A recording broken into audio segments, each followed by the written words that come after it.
Hello बच्चों, स्वागत है आप सभी का आपके अपने चैनल केमिस्ट्री विद अनुराग में।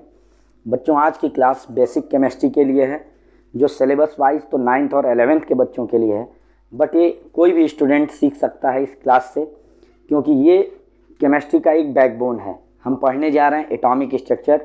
इसकी एक वीडियो हम लोगों ने एटॉमिक स्ट्रक्चर का पार्ट फर्स्ट देखा था, जिसमें हम लोगों ने Dalton's atomic theory and modern atomic theory पढ़ा। कुछ पॉइंट्स हमने डाल्टन थियरी में जो पढ़े थे कि एटम न्यूट्रल है, एटम अनकट है, एटम परमाणु अविभाज्य है। फिर मॉडर्न एटॉमिक थियरी में जब हम पहुँचे तो हमने देखा कि नहीं, एटम के अंदर इलेक्ट्रॉन, प्रोटॉन, न्यूट्रॉन जैसे स्टेबल पार्टिकल्स और बहुत सारे अनस्टेबल पार्टिकल्स हैं, अस्थायी कण हैं। तो क्या ऐसा हुआ कि डाल्टन थियरी 1808 में जो थियरी आई, और आज अगर हम 2022 की बात करें, 2022 की बात करें, तो इसके दौरान कौन कौन सी डिस्कवरीज या कौन कौन से ऐसे फिनोमिनाज नए देखे गए एटम से रिलेटेड, जिससे आज हमारे पास मॉडर्न एटॉमिक थियरी है। तो हमें उन्हीं डिस्कवरीज की एक चेन शुरू करनी है, क्रोनोलॉजी समझते चलना है, उनका समय क्रम जो है वो समझते चलना है। आप जानेंगे कि किस ढंग से एटम में नई से नई चीज़ें पता चलती गईं और डाल्टन की थियरी से लेके मॉडर्न थियरी तक हम पहुंच गए। तो सबसे पहली चीज़ जो हुई वो 1870s के दौर में कैथोड रेज की डिस्कवरी हुई। यानी कि आज हम लोग अब शुरू करने जा रहे हैं discovery of cathode rays, cathode किरणों की खोज, कैथोड किरणों की खोज। 1870s के इर्द गिर्द, कुछ बुक्स में 1869, कुछ में 1879 की बात मिलती है टाइम। तो ये विलियम क्रुक्स, जूलियस प्रकर जैसे फिजिक्सिस्ट, गौर करने वाली बात यह है कि आगे अभी जो भी आप इनमें देखेंगे वो केमिस्ट नहीं होंगे, वो फिजिक्स वाले लोग हैं। और ये टॉपिक भी अमूमन फिजिक्स और केमिस्ट्री का कॉमन है। हो क्या रहा है, जैसे कोई बड़ी खोज होती है तो अचानक से ही होती है। सेब गिरा था, ग्रेविटी खोज ली गई। अब न्यूटन बैठ के इंतजार थोड़ी नहीं कर रहे थे कि आज सेब गिरेगा, आज सेब गिरेगा, ग्रेविटी खोजूंगा, है ना। वैसा ही कुछ इन लोगों के साथ हुआ। ये लोग एटम से रिलेटेड कुछ काम नहीं कर रहे थे। ये लोग ये चाह रहे थे, एक ट्रायल ले रहे थे कि क्या गैसेस में इलेक्ट्रिक डिस्चार्ज हो सकती है, गैसों में भी विद्युत धारा प्रवाहित हो सकती है। भाई हम जानते हैं कि ठोस में, सॉलिड में तो फ्लो करती है करंट, लिक्विड में भी फ्लो करती है। इस वक्त तक 1870s के दौर तक गैस में करंट फ्लो कर सकती है या नहीं, ये जानना अभी बाकी था। तो ये लोग ट्राई कर रहे थे गैसेस में विद्युत धारा प्रवाहित कराने की, इलेक्ट्रिक करंट फ्लो कराने की कोशिश कर रहे थे। मतलब ये देखना चाह रहे थे कि कोई भी कंडीशन प्रोड्यूस करने से, कोई भी स्थिति लाने से क्या गैसेस में करंट फ्लो कर सकती है। तो इन लोगों ने एक ट्यूब लिया जिसको डिस्चार्ज ट्यूब बोलते हैं। बेटा, डिस्कवरी ऑफ कैथोड रेज कैसे हुई उसके लिए एक डायग्राम बनाएंगे हम लोग। इन लोगों ने एक डिस्चार्ज ट्यूब लिया, ग्लास की एक ट्यूब थी कुछ इस तरह से।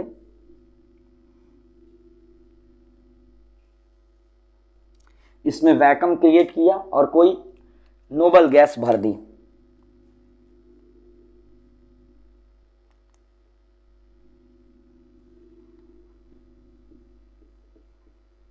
ये वैक्यूम पंप है, और फिर इसको 2 इलेक्ट्रोड्स लेकर के इन इलेक्ट्रोड्स को हाई टेंशन बैटरी से कनेक्ट कर दिया।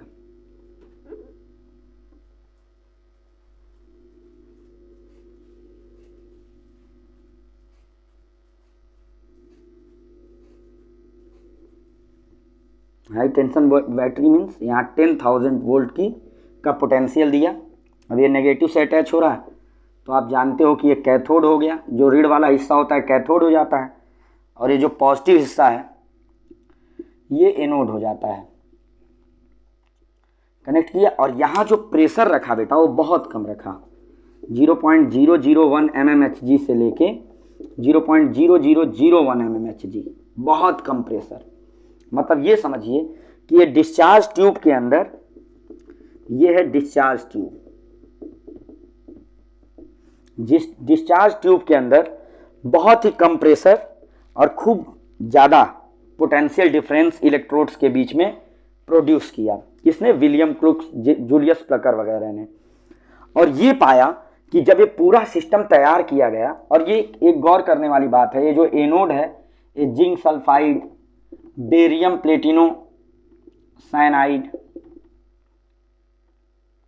बेरियम प्लेटिनो साइनाइड जैसे फ्लोरोसेंट मटेरियल, प्रतिदीप्तशील पदार्थों का बना हुआ था। मतलब अगर इस पे कोई एनर्जेटिक रेडिएशन आके गिरता तो चमक होती। ठीक है, कुछ बुक्स में ये देता है कि ये परफोर्टेड था, छिद्रित था, और इसके पीछे ये जिंक सल्फाइड की लेप लगाई गई, जिंक सल्फाइड की फिल्मिंग की गई है ना, कोटिंग कर दी गई। जब इतना अरेंजमेंट इन्होंने तैयार किया तो ये पाया कि यहाँ पे कुछ चमक हो रही है। अच्छा, एक चीज़ ये बताइए मुझे कि अगर यहाँ बोर्ड पे कोई चमक हो रही है, यहाँ पे आपको एक चमक दिख रही होगी, तो क्या उसकी वजह इस बोर्ड में है या यहीं सामने कुछ है वजह? आप खुद अपना एक लॉजिक लगाइए। तो यहाँ कुछ सामने से रेज आ रही है ना, ये रेज तो नहीं दिख रही है, यहाँ आपको कोई रे दिख रही है, लेकिन आपको ये चमक दिख रही है। तो ऐसे ही विलियम क्रुक्स और जूलियस प्लकर को यहाँ तो कोई रे नहीं दिखी, बट ये जो एनोड है जो फ्लोरोसेंट है, फ्लोरोसेंट का मतलब होता है कि अगर कुछ उस पर एनर्जेटिक गिरे तो चमक हो। तो ये प्रतिदीप्तशील एनोड जो था, इस पर चमक हुई। तो इससे ये कंक्लूजन इन लोगों ने निकाला कि कहीं ना कहीं कैथोड से कुछ रेज हैं जो आती हैं और एनोड पर आकर के चमक उत्पन्न करती हैं, ब्राइटनेस, शाइनिंग। ये रेज चूंकि कैथोड से आ रही थी तो इन रेज को नाम दिया गया नेगेटिव रेज, चूंकि ये नेगेटिव प्लेट था, या फिर कैथोड रेज। आपको जान के बड़ा मजा आएगा ये चीज सुन करके कि ये जो कैथोड रेज हैं, अगर इन्हीं को खूब इंटेंस कर दिया जाए तो यही एक्सरे बन जाती हैं। विलियम रॉन्जन ने बस यही किया था, जिन्होंने एक्सरे खोजा। कैथोड रेज को अगर बूस्टअप कर दिया जाए तो वो एक्सरे में कन्वर्ट हो जाती हैं, यही कैथोड रेज थी। तो ये कैथोड रेज इस ढंग से खोज ली गई। अब समझिए, यहां एटम से रिलेटेड कुछ मामला नहीं चल रहा था, मामला चल रहा था फिजिक्स से कि गैस में डिस्चार्ज कर दिया जाए करंट। तो यहां गैस भरी गई है, नेगेटिव पार्टिकल यहां से यहां तक चले आए, यही इलेक्ट्रॉन तो फ्लो कराते हैं, अभी आगे इलेक्ट्रॉन की बात आएगी। तो यहां से गैसेस में इलेक्ट्रिसिटी कंडक्ट कर गई, इलेक्ट्रिकल डिस्चार्ज हो गया। लेकिन इसका एटम से क्या लेना देना था? यहां ये इंपॉर्टेंट क्यों है? इंपॉर्टेंट इस वजह से है बाबू कि ये कैथोड भी तो कोई मैटर है, ये प्लेट, ये मैटर है, एक द्रव्य है, द्रव्य के अंदर परमाणु होंगे, मैटर है तो उसके अंदर एटम होंगे, और एटम में से निकला नेगेटिव कुछ, ये नेगेटिव रेज हैं, तो ये नेगेटिव ही तो होंगे कुछ पार्टिकल्स। तो यहां इन लोगों ने सोचा, विलियम क्रुक्स वगैरह, अरे यार ये तो एटम में से कुछ नेगेटिव निकल रहा है, और डाल्टन साहब तो बोल रहे हैं कि एक तो एटम अनकट है, एटम के अंदर कुछ है नहीं, और जो उस एटम को बांट दें हम उसमें।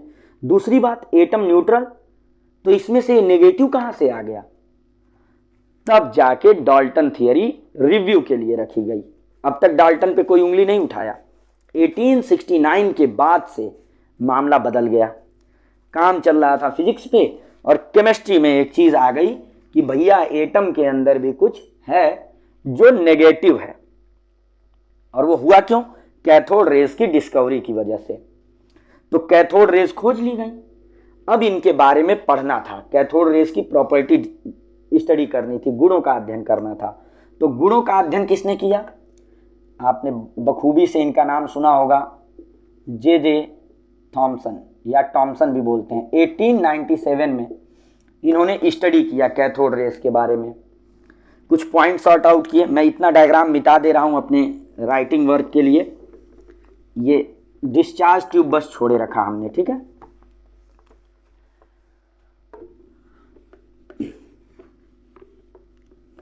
समझिए, पहली चीज तो ये पॉजिटिव टू नेगेटिव एंड तक जा रही हैं, तो ये नो डाउट कैसी हैं, नेगेटिव हैं।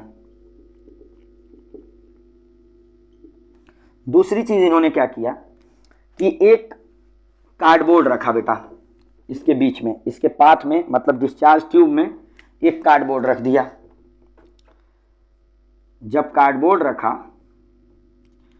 तो ये इसकी शैडो यहां नहीं, मतलब यहां चमक नहीं मिलने, इसके सीध में यहां चमक नहीं मिल रही थी। इसका मतलब क्या है, अगर यहां कार्डबोर्ड रखा, एक दफ्ती रखा, तो ये पाया कि यहां चमक मिलनी बंद हो गई। इसका मतलब ये हुआ कि कहीं ना कहीं ये कैसे चलती हैं, स्ट्रेट लाइन मोशन परफॉर्म करती हैं, सीधी रेखा में चलती हैं, सीधी रेखा में गति करती हैं। कैथोड किरणें सीधी रेखा में गति करती हैं। भाई समझिए, जैसे हमने हाथ रखा, यहाँ आपको शैडो मिल रही है, क्यों मिल रही है, क्योंकि ये जो बल्ब से रेज निकल रही होंगी वो सीधी आ रही होंगी। साउंड के साथ ये चीज नहीं होता। हम यहाँ हाथ रख के बोले तो आपको मेरी आवाज अभी भी सुनाई दे रही होगी, सुनाई दे रही है। क्यों? क्योंकि साउंड वेव्स जरूरी नहीं कि स्ट्रेट लाइन मोशन परफॉर्म करें, ये मुड़ उड़ के रास्ता आप तक खोज लेती हैं, लेकिन लाइट ऐसा नहीं करती है। लाइट वेव सीधी चलती हैं। तो वैसे ही कैथोड रेज भी क्या करती हैं, स्ट्रेट लाइन मोशन परफॉर्म करती हैं। सेकेंड थिंग, थर्ड, इन्होंने एक छोटी सी व्हील रखी यहां पे, व्हील रखा, और ये पाया ये व्हील मूव करने लगी। मूव करने का मतलब यहां कुछ फोर्स लगा होगा, और फोर्स कब लगता है बेटा, जब मास और एसिलेशन दोनों हो। तो रेज है तो चल रही है, एसिलेशन तो है ही, त्वरण तो है ही, मास भी इनमें होगा, जरूर मास होगा, तभी ये मूव कर रही हैं।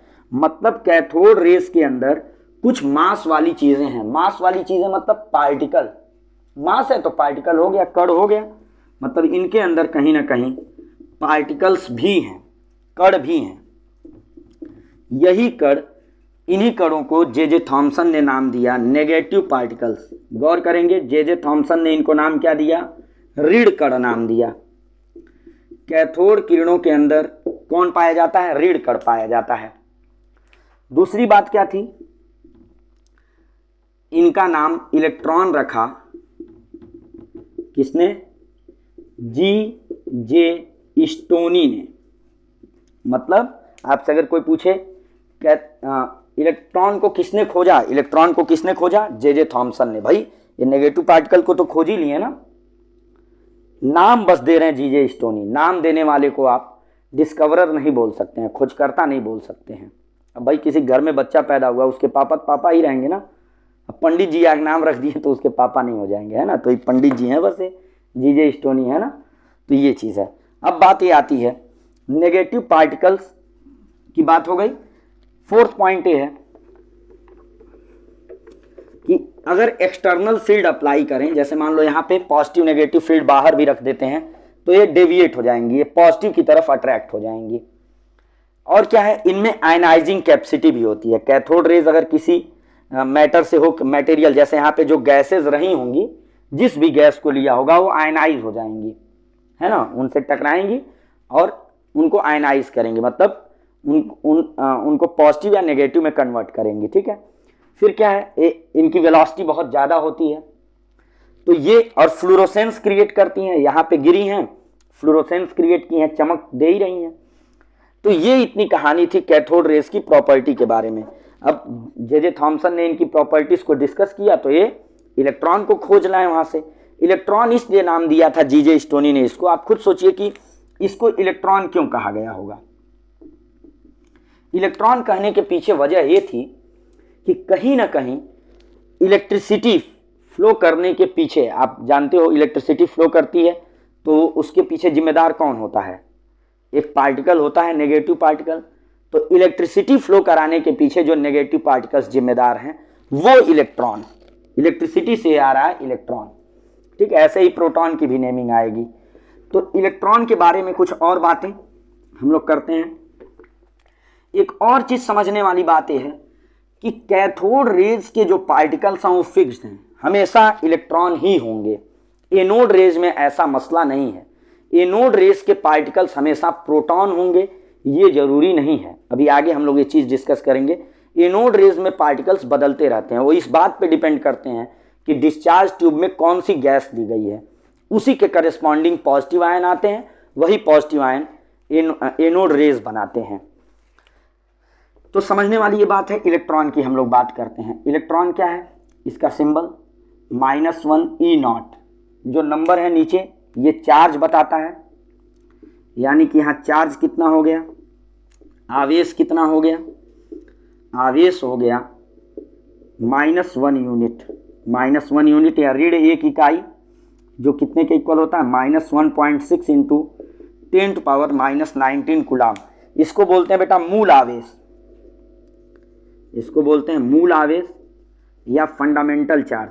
मतलब ये है कि इससे छोटा चार्ज पॉसिबल नहीं है। बट ये बात अब सही नहीं रह गई, अभी क्यों सही नहीं रह गई है हम बात करते हैं। इसका मास जो है, ये चार्ज किससे निकाला गया था, चार्ज निकाला गया था मिलिकन आयर ड्रॉप एक्सपेरिमेंट। तो ये आप देख लेंगे बुक से, कोई बहुत एज सच इंपॉर्टेंट चीज नहीं है।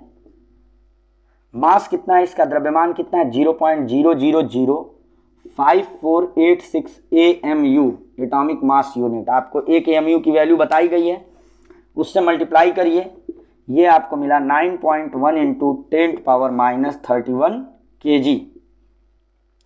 ये E है, चार्ज को E समझ लो, मास को M समझ लो। E/M रेशियो आप निकाल लीजिए, मतलब 1.6 into 10⁻⁻19 coulomb upon 9.1 into 10⁻⁻31 kg।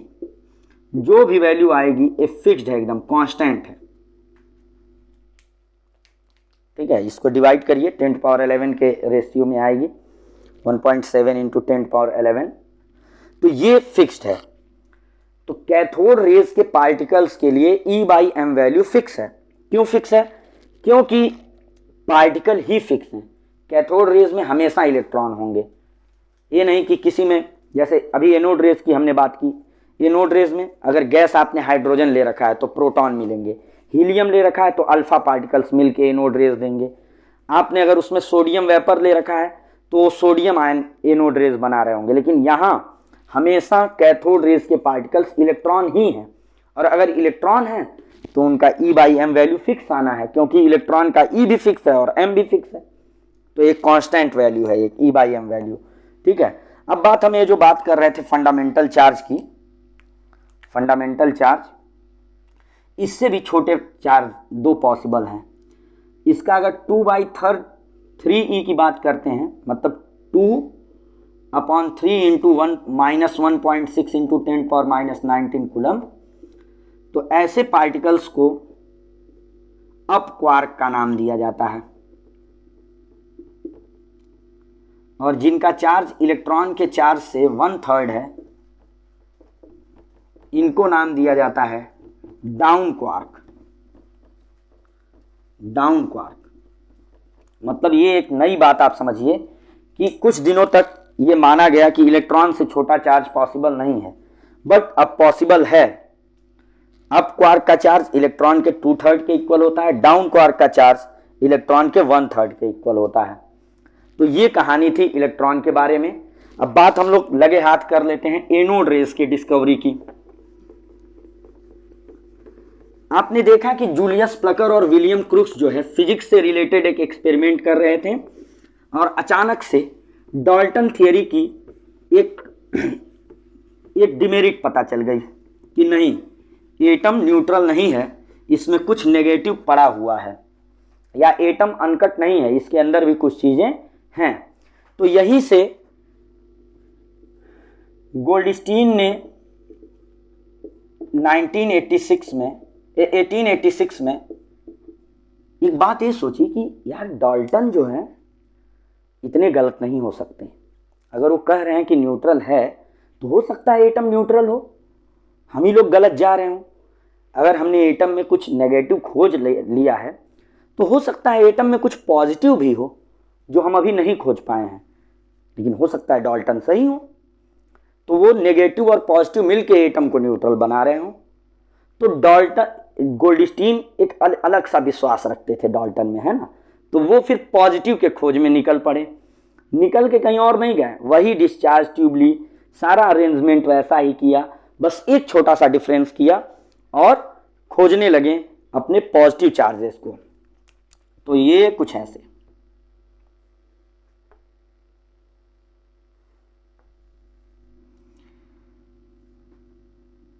आपने देखा था वो पुराना डायग्राम, आप याद रखेंगे। बस यहाँ पे परफोर्टेड कैथोड लिया बेटा, जो कैथोड थी उसकी जगह पे परफोर्टेड कैथोड लिया। परफोर्टेड कैथोड या छिद्रित कैथोड लिया, छिद्रित कैथोड। इन्होंने मतलब ये सोचा कि हो ना हो कैथोड रेज हावी हो, इंटेंस हो, एनोड रेज इस वजह से अपना इफेक्ट ना दिखा पा रही हो, ये एनोड रहा। तो कैथोड रेज जो अपनी शाइनिंग यहाँ क्रिएट कर रही थी वो तो कर ही रही हैं। अब इन्होंने क्या किया है, एनोड के पीछे ZnS की लेप लगाई है। यहाँ जो प्लेटिंग हुई है ZnS की वो परफोर्टेड कैथोड के पीछे हुई है, ये जिंक सल्फाइड है। फिर देखा इन्होंने कि यहाँ से जो रेज कुछ चमक यहाँ पे मिल रही है फर्दर, मतलब ये जो छेद हैं, जो होल्स बनाया है गोल्डस्टीन ने, उसके पीछे चमक मिली। इसका मतलब है कहीं ना कहीं यहाँ से भी एनोड से भी कुछ रेज आ रही थी, एनोड से कुछ रेज आ रही थी। इन्हीं रेज को गोल्डस्टीन ने नाम दिया एनोड रेज या कैनाल रेज, क्योंकि एक नहर जैसा बन गया है ना, कैनाल रेज। तो मतलब ये है कि कैथोड रेज खोजी गई, नेगेटिव पार्टिकल खोज लिया गया एटम के अंदर, और गोल्डस्टीन ने ये सोचा कि डाल्टन की अगर ये थियरी सही है कि एटम न्यूट्रल है तो कुछ ना कुछ पॉजिटिव होना चाहिए। तो इन्होंने क्या किया, यहाँ पे परफोर्टेड कैथोड ले लिया। परफोर्टेड कैथोड लेने के बाद यहाँ से ये पाया कि इस कैथोड के पीछे प्लेटिंग चूंकि जिंक सल्फाइड की थी, यहाँ भी चमक मिली, मतलब कुछ रेज एनोड से भी आ रही थी, कुछ किरणें एनोड से भी आ रही थी। ये किरणें कहीं गई, एनोड किरणें या कैनाल किरणें, एनोड रेज या फिर कैनाल रेज।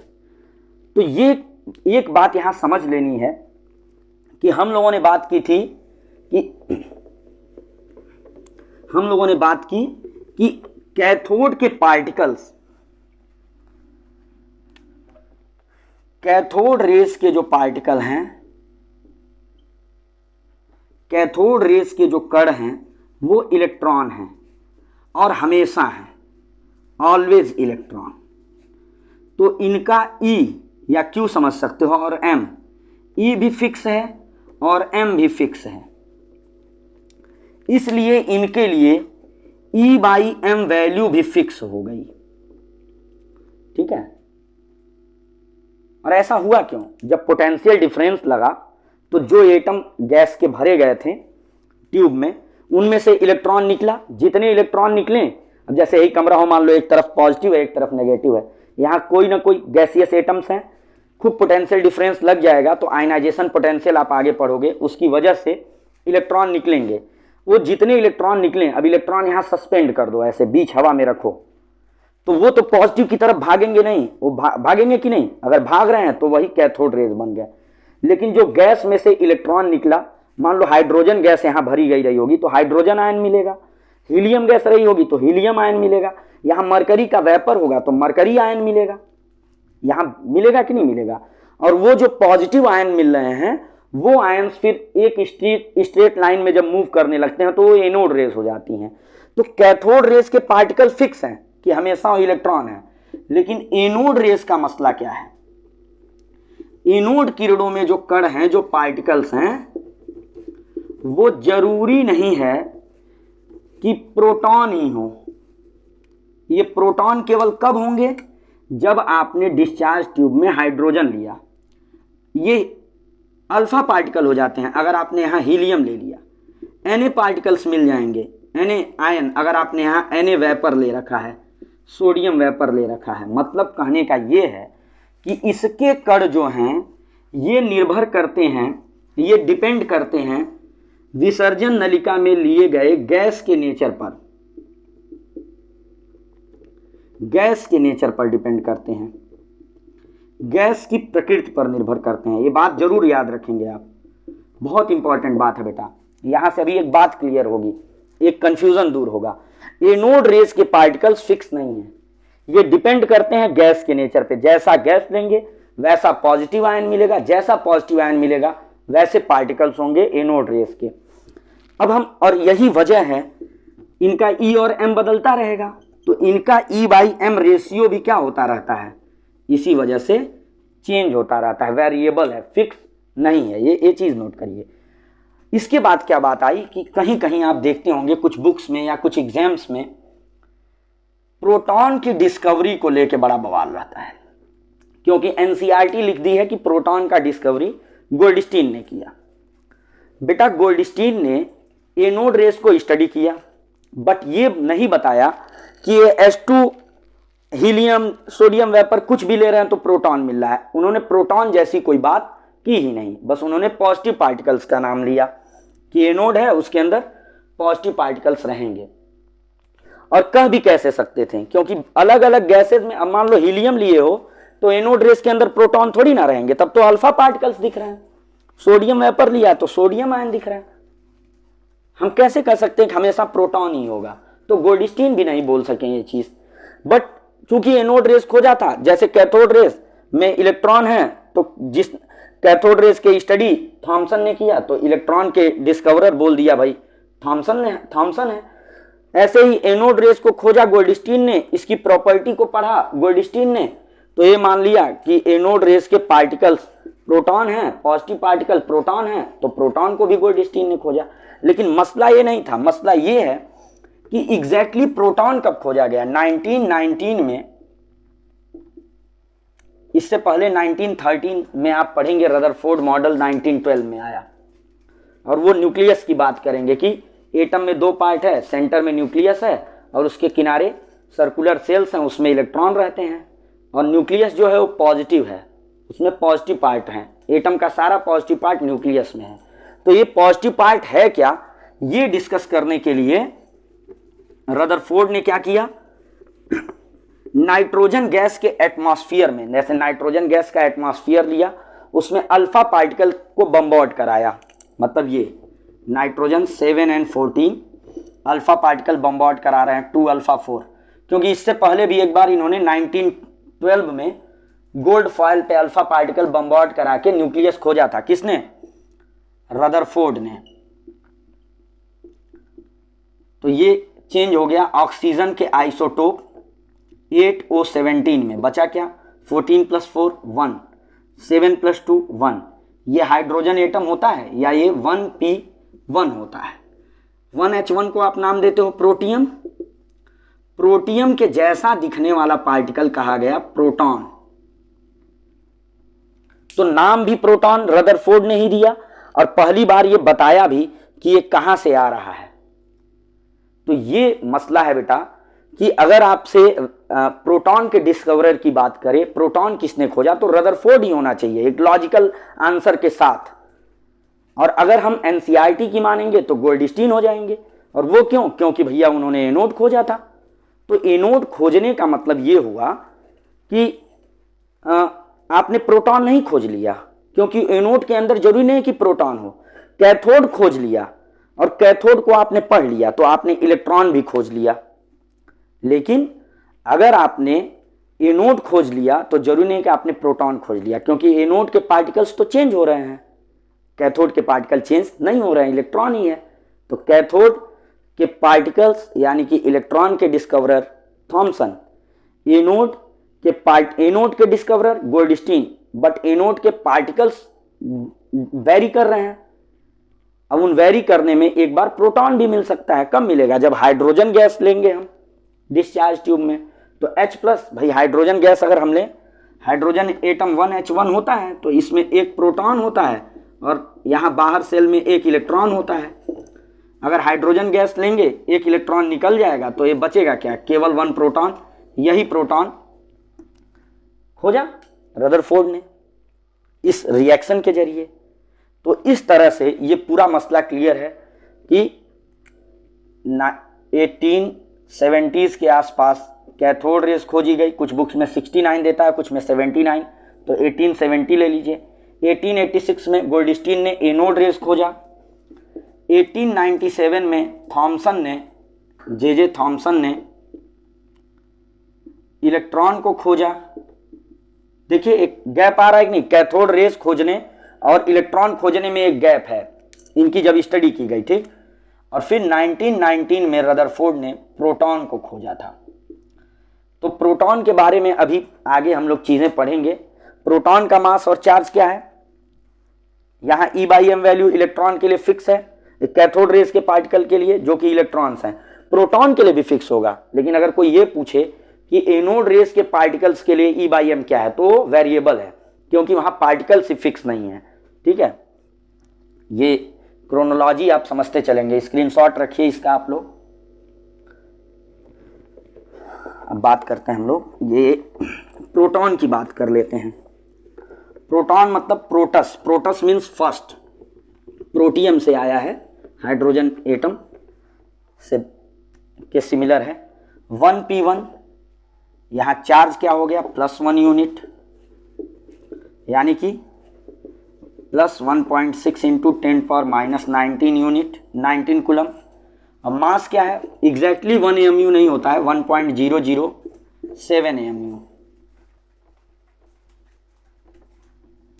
इसको हम कन्वर्ट करेंगे तो 1.6725 इंटू 10⁻⁻27 kg।